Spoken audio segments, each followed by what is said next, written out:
함께 말씀 보겠습니다. 출애굽기 8장 30절부터 32절까지 함께 보겠습니다. 출애굽기 8장 30절로 32절까지의 말씀 함께 보겠습니다. 출애굽기 8장 30절로 32절까지의 말씀입니다. 찾으신 줄로 알고 우리 함께 읽겠습니다. 모세가 바로를 떠나 나와서 여호와께 간구하니 여호와께서 모세의 말대로 하시니 그 파리떼가 바로와 그의 신하와 그의 백성에게서 떠나니 하나도 남지 아니하였더라. 그러나 바로가 이때에도 그의 마음을 완강하게 하여 그 백성을 보내지 아니하였더라. 아멘. 하나님의 말씀입니다. 오늘은 다임 목사님께서 따로 기도 중에 계셔서 한 주일 동안 여러분들과 말씀 나누겠습니다. 교회에서 계속 전해드리는 그 알림톡을 받으시는 분들은 지금 애굽의 10가지 재앙이 계속 이제 막 월요일부터 시작되었음을 여러분들 알고 계실 겁니다. 앞서 몇 가지 재앙이 이미 시작이 되었습니다. 출애굽하기 위한 하나님께서 이스라엘 백성들을 사랑하셔서 이끄시는 그 장면들인데요.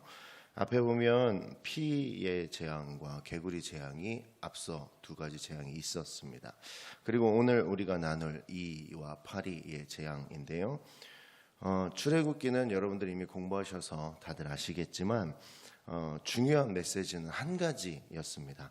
세상으로 표현되는 이집트, 애굽은 철저하게 세상이었고요. 그리고 끊임없이 하나님의 백성인 이스라엘 백성들을 종을 삼기 위해서 놔주지 않으려는 그 이야기를 계속해서 연결되어서 그 메시지가 전달되어지고 있습니다. 출애굽께서 계속해서 전달되는 메시지가 이것이었습니다. 이미 이스라엘 백성들이 굉장히 오랜 시간 동안 종이었고, 그리고 그 종인 상태였던 이스라엘 백성을 이제 종이 아닌 자유인으로서 하나님께서 원하시는 그 이끌림 받은 삶을 살아가는 그 백성으로 만들기 위해서 이집트, 세상이 말하는 그 세상과는 다른 하나님의 사람으로서의 모습들을 갖추어 가도록 이끄시는 그 하나님의 이야기가 출애굽기 전반에 있는 메시지입니다. 과거에 하던 것을 잘라내는 것이 필요한 시점이었고요. 과거에 유지되던 것들을 이제 갈아엎고 새로 시작하는 어떤 것이 필요했던 때가 이때였던 것이었습니다. 과거에 하던 짓을 잘라낸다는 건 사실 쉬운 일은 아닙니다. 그리고 하던 대로 하는 것이 사람에게는 편안하고 또 사람에게는 안정감을 줄 수 있는 일이죠. 그런데 하나님께서는 오늘 그것들을 다 끊어내고 새로 시작하시려는 그 모습들을 지금 하나님께서 보여주고 계십니다. 하나님은 이 세상에 속했던 하나님의 자녀들을 거룩하게 하나님의 방법으로 구별하시는 오늘 그 일들을 보여주시는데요. 우리 흔히 재앙이라고 이야기하면 안 좋은 것들로 이해하기 쉬운데 그 재앙이라는 것을 도구로 사용하시고 철저하게 세상과 구별될 수 있는 그 모습들을 오늘 하나님께서 갖추어 가시는 것을 보게 됩니다. 그 첫 번째가 10가지 재앙으로 시작을 하셨습니다.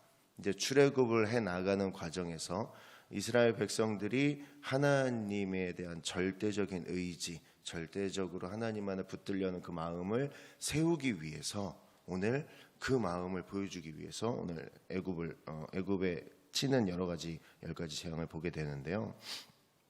첫 번째 재앙은 사실 애굽인들이 생명의 근원이라고까지 믿었던, 그리고 이 사상은요 그 당시에 전반적으로 깔려 있던 거라고 해요. 그러니까 이집트에 사는 사람은 나일강을 보면서 당연히 생명의 근원이라고 생각했답니다. 그래서 나일강 안에 있는 모든 생물들에게 신적인 권위를 주었다고 해요. 그래서 그곳에서 살아나오는 생물들, 그곳에서 사는 생물들을 다 신적인 권위를 주었다고 합니다. 그래서 모든 신이 다 있잖아요. 애굽에는 모든 물건들이나 모든 형상, 자연의 모든 것들에 세세하게 신이 다 있었는데 그것을 철저하게 하나님께서는 한 개씩 한 개씩 깨나가는 모습들을 오늘 보여주고 계십니다. 나일강에 있었다고 믿었던 신들에게 내려지는 재앙이었는데요. 나일강의 물고기들이 죽는 모습을 보면서 애굽인들이 경배하던 대상들을 굉장히 초라하게 만드는 오늘 하나님의 모습을 보게 됩니다. 강이 피로 바뀌었으니 그 안에 사는 모든 생물들이 다 죽었겠죠. 그것을 통해서 물을 먹고 그것을 통해서 생명을 유지했던 모든 것들이 다 죽어 없어졌을 것입니다.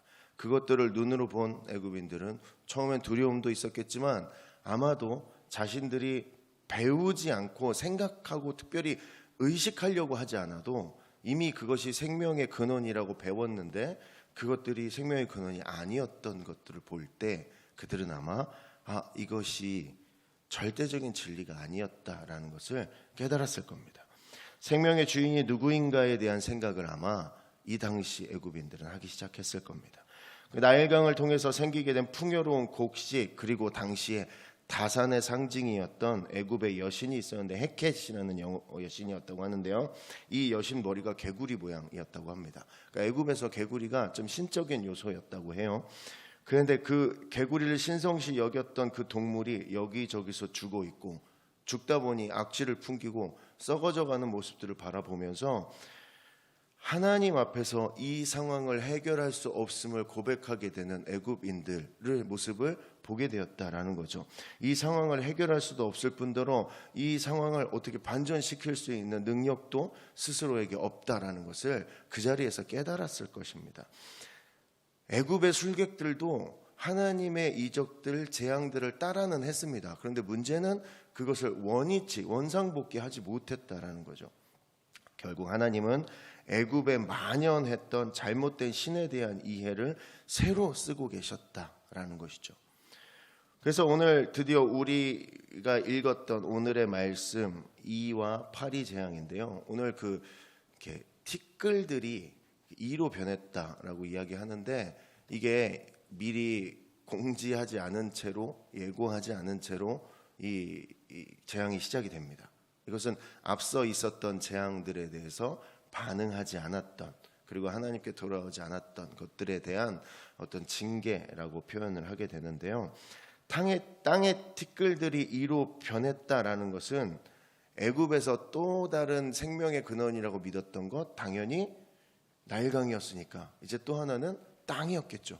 그 땅에 만연했던 신들에 대해서 하나님께서 또 징계하는 모습입니다. 역시나 애굽인들이 숭배하던 신이 또 있었는데 모래를 또 신격화해서 또 숭배했다고 해요. 그래서 그것들이 아무 힘이 없는 존재임을 오늘 다시 한번 보여주는 하나님의 모습입니다. 이제 조금 후에 애굽의 파리떼가 또 등장을 하게 되는데요.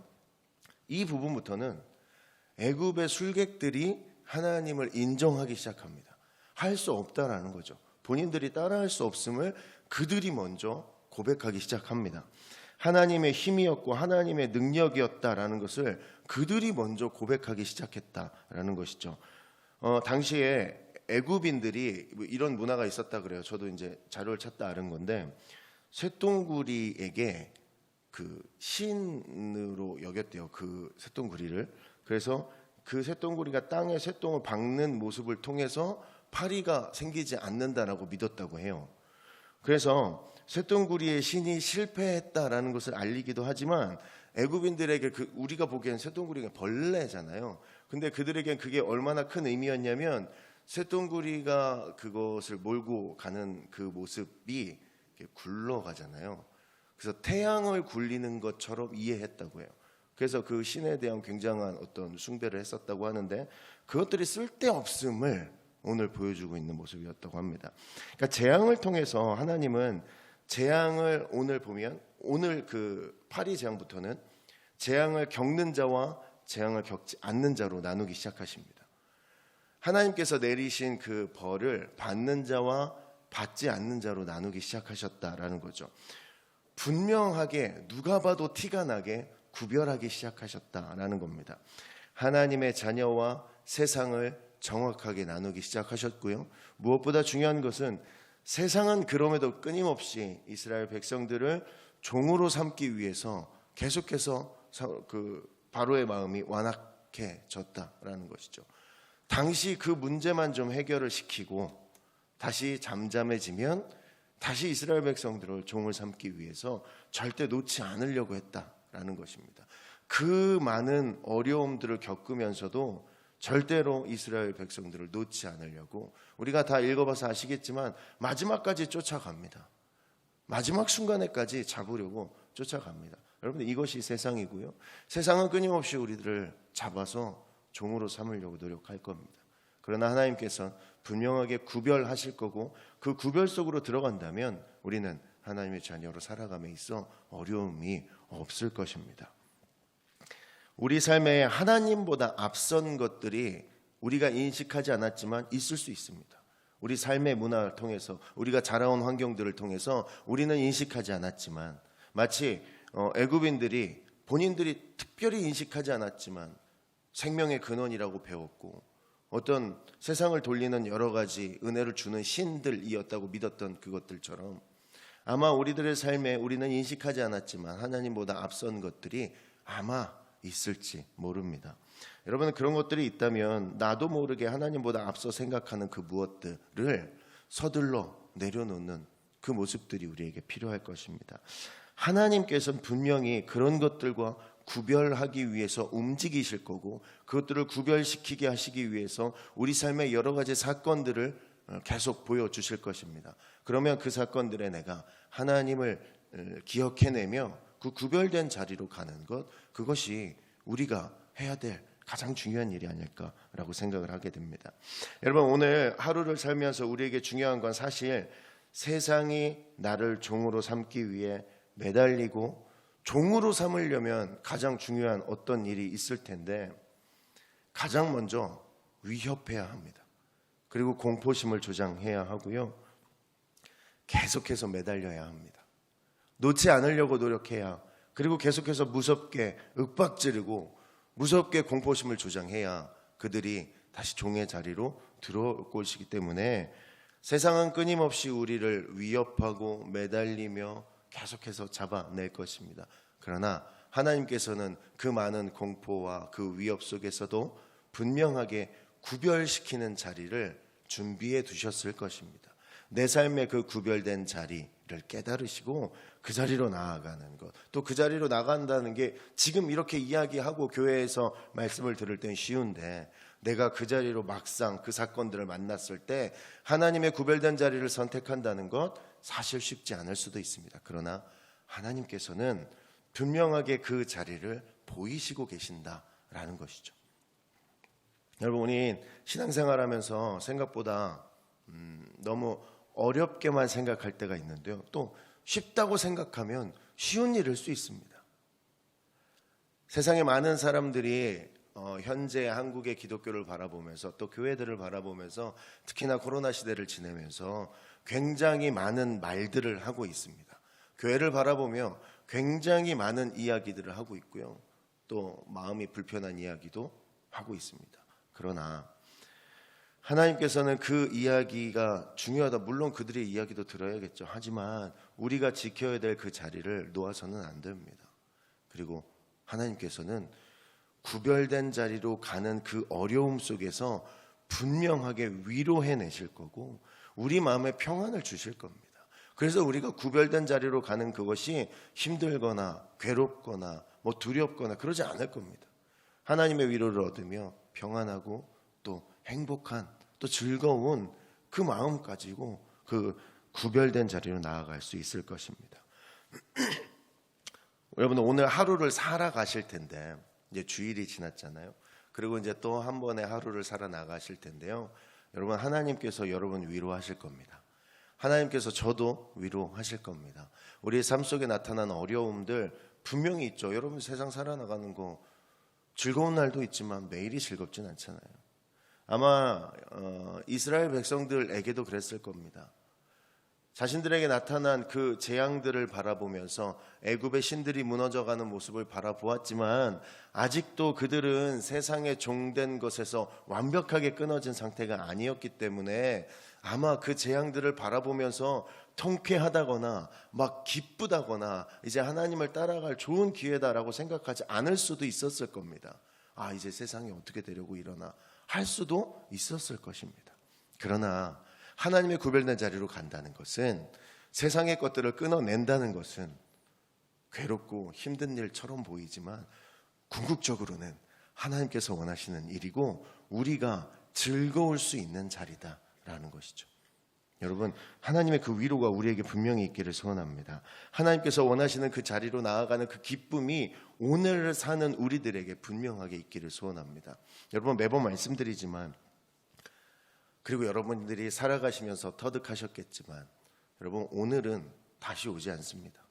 여러분이 살아가시는 이 시간은, 그리고 하나님이 주신 이 하루는 다시 돌아오지 않습니다. 그리고 고치거나 수정하거나 편집할 수 없습니다. 그러면 이제 내가 하나님의 구별된 자리로 오늘 내 삶을 이끌어 간다는 것, 그것은 하나님께서 주신 굉장한 은혜이고 굉장한 사랑이다라는 것이죠. 이스라엘 백성을 철저하게 구별하여서 재앙 가운데 두지 않으셨던 것처럼 여러분들이 오늘 하루를 살아나가시면서 분명하게 하나님께서는 여러분에게 은혜 베푸실 겁니다. 여러분이 살아가셔야 될 힘 분명히 책임지실 겁니다. 세상으로부터 오는 위협과 두려움들 하나님께서 이겨나갈 힘 분명하게 주실 것입니다. 오늘 하루 살아나가실 때 두렵기도 하고 어렵기도 하고 괴롭고 해결 안 될 것 같은 그 문제들, 지금 이미 고민되고 있는 하루에 대한 문제들 하나님께서 책임져 주실 것입니다. 그리고 위로하실 것입니다. 여러분, 귀한 하루가 되시기를 소원합니다. 하나님께서 이끄셨다고 고백하는 하루가 되시기를 소원합니다. 하나님이 오늘만 주시는 은혜를 반드시 받아 누리는 우리가 되기를 소원합니다. 여러분의 삶의 터전에서 또 삶의 자리에서 내가 담당한 그 자리에서 하나님께서 역사하심을, 하나님께서 날 이끄셨음을 분명하게 경험하는 오늘 하루가 되시길 소원합니다. 이 고백으로 하루하루가 쌓이고 1년이 쌓이며 우리의 평생이 되어지길 소원합니다. 하나님께서는 이 모습을 우리에게 바라고 계실 것입니다. 여러분, 세상이 힘들어서 무슨 말을 드려도 위로가 되지 않는다는 이야기를 참 많이 듣습니다.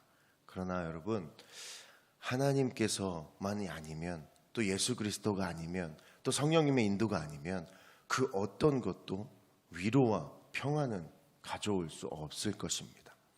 하나님의 통치 속으로 들어가셔서 구별된 그 자리에서 평안함과 위로와 행복을 경험하는 오늘 하루가 되시기를 주의 이름으로 축원합니다.